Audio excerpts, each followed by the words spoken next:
Es intelectual y auténtico, no se abandona y es autoexigente. No se trata de una aristocracia económica o política, sino fundamentalmente cultural. El hombre selecto tiene iniciativa personal, asume su lugar en la historia y la sociedad y, sobre todo, trata de desarrollar al máximo todas sus capacidades. Asume su misión histórica de mejorar la sociedad y el tiempo que vive, ajeno a todas las estrategias de manipulación, las modas o los movimientos de masa. El hombre selecto, dice Ortega, no es el petulante que se cree superior a los demás, sino el que se exige más que los demás, aunque no logre cumplir en su persona esas exigencias superiores. Evidentemente, como yo digo aquí, es cierto que en el epílogo para ingleses del 37 de la rebelión de las masas apunta que, bueno, después del totalitarismo, el liberalismo, vendrá otro tipo nuevo de liberalismo. Dice, gracias a ello, veremos pronto a un nuevo liberalismo templar los regímenes autoritarios. Un régimen liberal sin riesgos fascistas ni comunistas, lo dice él. Ante este magma afirma la preeminencia y prioridad del liberalismo sobre la democracia, afirmando que no se pueden poner límites a los derechos individuales. Es la crítica a lo que se entiende por hiperdemocracia, subrayando la primacía del liberal sobre el demos, sobre el pueblo. Es coherente con su ideario, pues siempre abogó por la democracia liberal, si bien el parlamentarismo nunca llegó a entusiasmarle. Desde su ethos liberal teme que al final el poder del demos no respete a los individuos. Un canario del éxodo y del llanto como es Juan Marichal, catedrático en Harvard toda su vida, contrapone muy bien el modo de ser liberal de Ortega con el modo de ser liberal, por ejemplo, de Azaña, que es un liberal demócrata, para que ustedes lo entiendan mejor. Dice el profesor Marichal, Ortega era un liberal, sí, pero le resultaba difícil aceptar la democracia de masas. O más precisamente, no podía aceptar lo que aceptó Jefferson como un principio absoluto. No hay que tener miedo del pueblo nunca. Azaña, en cambio, era un liberal demócrata pleno y, sin duda, la falta de entendimiento con Ortega podía verse como la de dos maneras casi opuestas de ser liberal. Ortega, en todo este proceso que les he señalado, se ha ido convirtiendo en un liberal conservador. Ahora yo le hago una reflexión mínima, porque quiero ir ya acelerando para acabarles a ustedes con el tiempo que les he dicho, pero pregúntense qué ha sucedido en Europa desde 1930 a 1937. ¿Por qué se ha endurecido la posición de don José? Yo no lo sé. Yo, como profesor, le transmito también mis dudas. Ya no es el periodo histórico del 27-28. Ha visto la crisis del 29. Ha visto el ascenso de Hitler al poder. Él en 1934 visita a Edmund Husserl en Friburgo. ¿Qué le va a decir el filósofo judío apartado de la docencia del año anterior, del 33? Es el famoso discurso del rectorado de Heidegger. El mundo se ha vuelto loco. El mundo está colapsado. De 1933 son los procesos de Moscú. La Guerra Civil Española. República como quehacer y destino. Este capítulo se lo voy a pasar someramente porque va destinado a ver cómo Ortega en todo momento defendió el modelo de república que evidentemente él tenía y que él había escrito y por el que él había luchado. Enemigo, por supuesto, de los amigos políticos de Alfonso XIII, dice, la realidad impone la necesidad de un cambio de régimen político. La monarquía es una institución freno, España es un pueblo morbosamente inerte en vida pública, es el único europeo que no ha hecho nunca una auténtica revolución. La revolución es el síntoma de la gran capacidad de inquietud.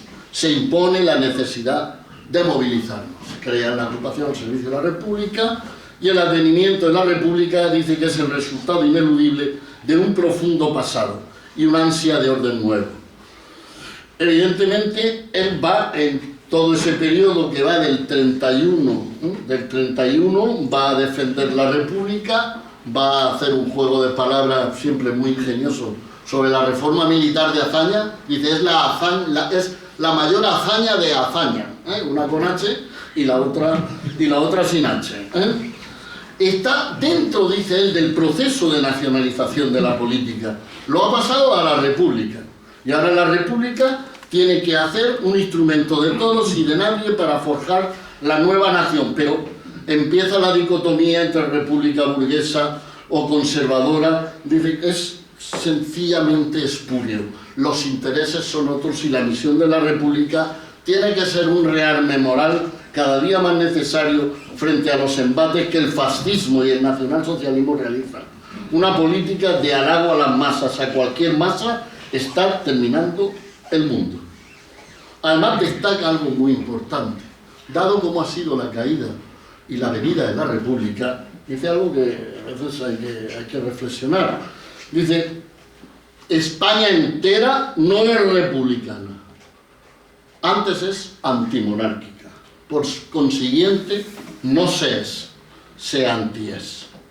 Desde su conferencia de la rectificación de la República, del 6 de diciembre del 31 al debate sobre el Estatuto de Autonomía de Cataluña, el 13 de mayo del 32, cuando interviene Ortega, encontramos la constante de su alejamiento, de su repliegue público y de su distanciamiento de una república que, dice él, se va haciendo triste y agria. El último choque es en el debate del Estatuto de Cataluña. Él interviene el 13 de mayo del 32 y lo dice muy clarito. Por eso algunos eminentes juristas, como el profesor García Enterría, lo ponen como uno de los padres de la Constitución, en el sentido de que les voy a leer ahora mismo. El problema catalán, dice, no se puede aceptar en términos de soberanía, porque entonces no nos entenderemos. Presentadlo, planteadlo en términos de autonomía, y conste que autonomía significa en la terminología jurídico-política la cesión de poderes. Aquí recoge la visión orteguiana del problema, empezando por la autonomía. Ortega resiste, no se calla, no es esto, no es esto. La república es una cosa, el radicalismo es otra. En esa frase se sintetiza el profundo desencuentro con las fuerzas políticas republicanas, que le van a hacer abandonar la política y volver otra vez sobre la filosofía. Se produce una parálisis política y él habla y ya nos dice de cómo España se ha convertido, dice, la política ha dejado de ser responsabilidad y se ha convertido en tertulia. Dice, la tertulia, sobre todo en España, es la irresponsabilidad constituida. La irresponsabilidad en el hablar y, lo que es peor, la irresponsabilidad en el oír y repetir. Pero hasta el último momento, como les digo, defendió su república, la que él había mantenido en las Cortes, y por eso algunos autores, les cito por ejemplo al profesor Lainez Tralgo, dicen, ni es lícito ni es posible poner en tela de juicio la adscripción mental y moral de Ortega a la realidad y las posibilidades de la República en 1931, aunque discrepe de la gestión política de sus gobernantes. Escribe 2 artículos, Viva la República y En nombre de la Nación, Claridad. Y bueno, ve que ha fracasado.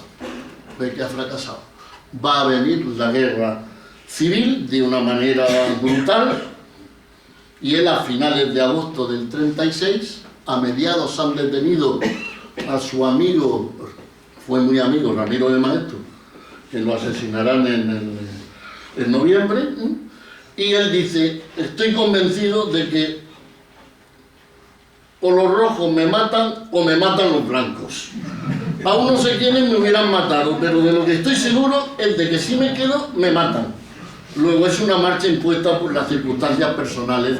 Hace una peregrinación, Grenoble, Holanda, París, Lisboa, Vichy, París, Buenos Aires, Estoril, Lisboa, con escasez económica, con una operación en el 38 ya, de lo que luego morirá muchos años después, será un cáncer de estómago, y viene ya no.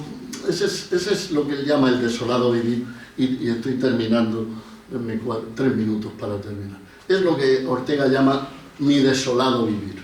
El Ortega que había triunfado en 1917 llenando teatros en Buenos Aires, cuando va ahora ya no va nadie, porque además sus compañeros que han estado que están en el exilio, pues claro, Guillermo de Torres dice, es un golpe en el corazón. Para María Zambrano dice, es un doloroso estupor que este hombre en 1945 vuelva a España, desde Lisboa, ¿no? Alfonso Reyes le escribe y le dice, el Colegio de México no es un nido de rojos vengativos, sino refugio de gran parte de quienes usted mismo educó y embarcó en la aventura de cambiar España. Quizá el juicio más fino es el de su discípulo en la lejanía. Gauss fue el último rector socialista de la Universidad Central y Complutense, y Gauss dice que Ortega no previó el futuro siendo quien era. Se convirtió en un ser errabundo que va de una parte a otra sin tener un lugar fijo. Esa es la condición del filósofo español. Dice, vuelve a ser náufrago. Por supuesto que se dedica a una actividad de conferencias por toda Europa, por todos los países. Va a países que nunca había querido ir, como eran Inglaterra y Estados Unidos. Y en la famosa foto con Gary Cooper, ¿sí? Imagínense cuando vaya a Denver, a Colorado, de que le iba a hablar allí a los millonarios. Pero bueno, Ortega vuelve, le hacen doctor honoris causa en Glasgow, le hacen, va a Dardan, etcétera, etcétera. Pero él ya da la última conferencia en Venecia, el medievo y la idea de nación, en 1955. Morirá el 18 de octubre en su casa de la calle Montesquiza de Madrid. Y este es el final de nuestro filósofo, aquel que se definía como un ideador y un jefe de negociado en el Ministerio de la Verdad. La depresión le puede. Dice de la depresión, fíjense lo que dice Ortega, la depresión aparece cuando la voluntad de hacer se desmorona. Su hombre selecto ha claudicado frente a las tormentas de la historia. De nuevo es un náufrago instalado en su desolado vivir. Don José Ortega y Gasset, en palabras de Antonio Machado, cincel, martillo y piedra de la filosofía española, fue un hombre, pues como yo he intentado exponerles a ustedes, que vivió apasionadamente, que vivir es torear ceñido, y cuando se torea ceñido te pegan cornadas y a veces la cornada te mata, pero que siempre fue fiel, incluso ante los tiempos más duros e ingratos, a su divisa. La vida es una faena que se hace siempre hacia adelante. Muchas gracias por su atención.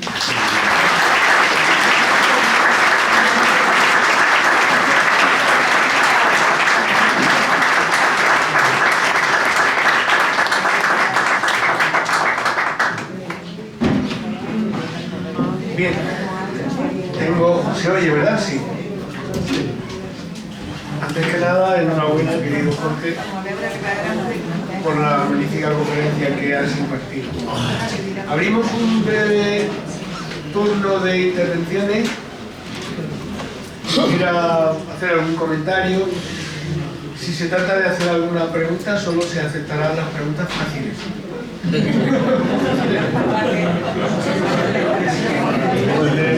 Y bueno, pues es el momento de que quien quiera tomar la palabra, yo con muchísimo gusto se la cedo. Si no hay preguntas, yo digo cosas que no puedo decir en la conferencia.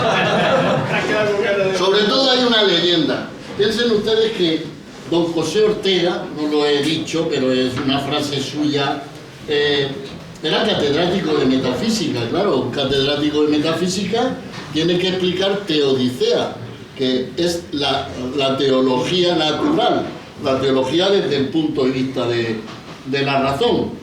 Y él decía una frase siempre, que decía, yo tengo daltonismo religioso.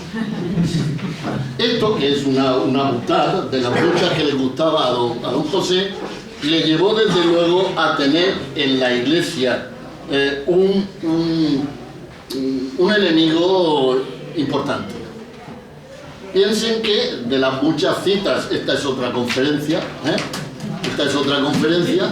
distinta, donde para evidenciarles ese texto que yo les he leído a ustedes del tradicionalismo, tengo otro, que dice Ortega: hoy se disputan el porvenir nacional, es de 1910, hoy se disputan el porvenir nacional dos poderes espirituales, la cultura y la religión. Yo he tratado de mostraros que aquella es socialmente más fecunda que esta, y que todo lo que la religión puede dar, lo da la cultura más enérgicamente. Eso evidentemente le trajo, pues se lo voy a leer a ustedes, ¿no? El obispo auxiliar de Toledo, don Francisco Miranda, dice: la doctrina de Ortega, con su doctrina heterodoxa, sin retractación alguna, nos queda aquí como atrayente prado florido, donde la juventud encontrará hierbas venenosas para sus almas. ¡Qué retórica! La retórica es... Miren, el año que yo nazco, 1953, don José Ortega está vivo y vive en la calle Montesquinza, que tampoco está muy lejos de la Complutense. El padre Félix García hace unos ejercicios espirituales dedicados a la salvación del alma y a su conversión, lo cual es muy fuerte en el 53. Pero les voy a contar la última, porque además de esto, hace poco la mujer de Zubiri, Carmen Castro, la hija de Américo Castro, ha caído otra vez en aquello que fue un follón muy gordo cuando muere Ortega. Cuando muere Ortega, desde el Ministerio de Información y Turismo le habían dado ya, como estaba enfermo, instrucciones a los periódicos que nunca podían decir gran pensador, gran filósofo, sino que había que rebajarlo, ¿no?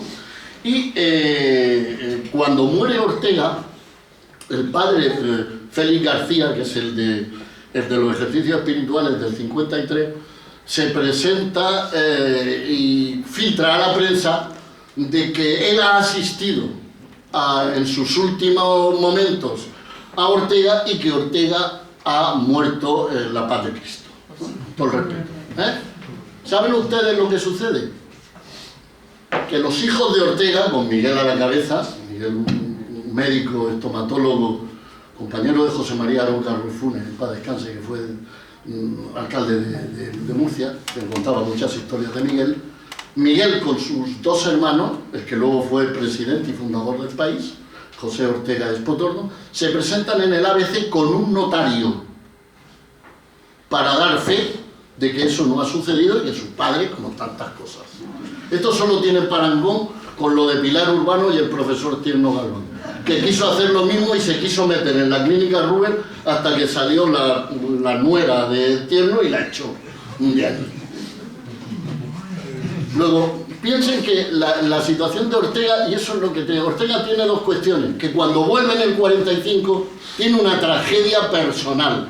Los que han sido sus discípulos, muchos, no todos, unos están en el exilio y los otros son palabras que nunca utiliza en su obra. El término élite no lo utiliza nunca, quizá porque hasta el 82 no lo aceptó el diccionario de la Real Academia, pero son la inteligencia del falangismo, empezando por Alfonso García Valdecasas, orteguiano, fundador de la Falange en el Teatro de la Comedia con José Antonio, y orteguiano hasta la médula, y que es el primer director del Instituto de Estudios Políticos, que es el think tank que el falangismo intelectual va a poner en marcha de la mano de otros. Les digo que hay múltiples cuestiones que son muy interesantes, pero claro, no se pueden abordar todas en una charla, que yo le he querido dar ese espectro.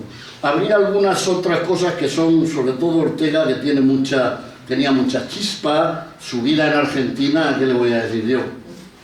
Dicen los cronistas, con mala milk, cuando don José, después de 3 años, la mujer fue a buscarlo, porque no lo olvida. Dice, no sabemos, dicen en el periódico La Nación, dicen, no sabemos los pepitos que dejó don José en la Argentina. O sea que la figura, por eso ese sentido que yo le he querido un poco, nosotros que somos, hablamos mucho de Ortega, de Unamuno, que los queremos a los dos, que los explicamos aquí, antiguos alumnos que hay por aquí, y claro, son dos hombres que yo les digo siempre, son complementarios, no son opuestos, no somos iguales, son complementarios. La pasión, la tragedia, frente al sentido lúdico, deportivo de la vida, de la alegría, de la voluntaria aventura que habla Ortega. Muchas veces queremos dividir, no, vamos a hacer complementarios, sino. Perdón, ¿alguna pregunta? Pues nada, lo dicho antes, en los bares sin prisa.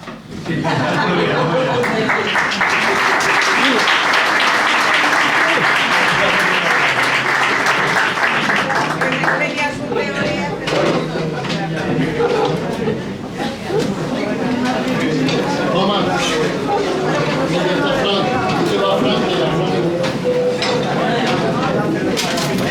Muchas gracias. Muchas gracias. Muchas gracias.